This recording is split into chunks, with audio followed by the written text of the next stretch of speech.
Another update, Paolo Abilino and Kim Chu. Ito na lang ang reaction ni Paolo Abilino nang may kadate si Kim na iba.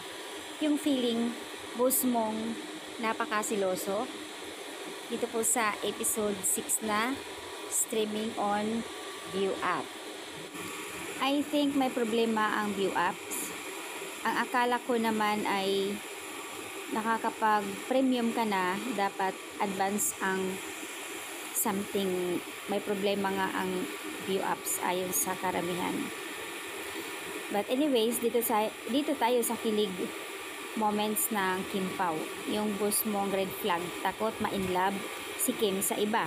Haha, maagang pinauwi, kaso na lamang na nakikipag-date si Kim sa iba, agad tumawag emergency agad. Ang galing talaga ni BMC, pasimpleng bumabakod. Kaya pala, ang laki ng mata ng BMC nang makita si Kim nang may kadate na iba. Ito lang kaya, sa personal kaya, ganito kaya magiging reaction niya kapag malaman niya na may kadate si Kim sa iba? Pero hindi mangyayari iyon ayon sa mga comment dito.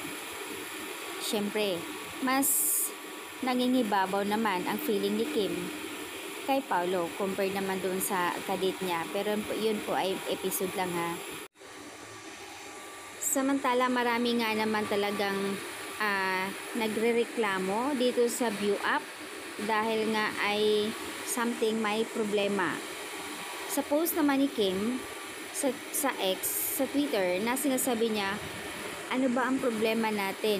Episode 6 na tayo. Kasi nga po, ang daming nakatag kay Kim na hindi maganda ang kinalabasan dahil 20 minutes lang daw nakakabitin. So, madalas ang comment nila dito ay nabibitin kami sa episode 3 and 6 dahil 20 minutes lang, nakapag-premium naman. So, View Apps, ano ang nangyayari? Bakit ganito po? Even sa US at ibang bansa, hindi na sila nakapanood. Nakapagbayad naman daw sila pero hindi pa rin sapat iyon.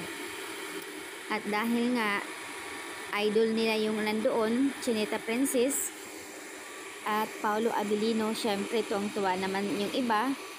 Sabi pa ng comment, kung hindi lang dahil sa Kim Pao, talagang pwede ako magrereklamo. Pero kahit bitin ako, okay lang, makita ko lang silang dalawa. Pero sana View Apps, pakiayos naman po kasi nabibitin ho kami. Gusto po namin papanoorin yung idol namin. So, ayan po yung hinaing ng mga netizens na something may problema ang View Apps. Kaya, ang reklamo nila is nabibitin sila dahil nakapag-premium 20 minutes lang daw ang napapanood nila. So, ayan po yung update dito sa mga comment at sa post ni Kim na talagang at least nag-reply siya sa mga netizens.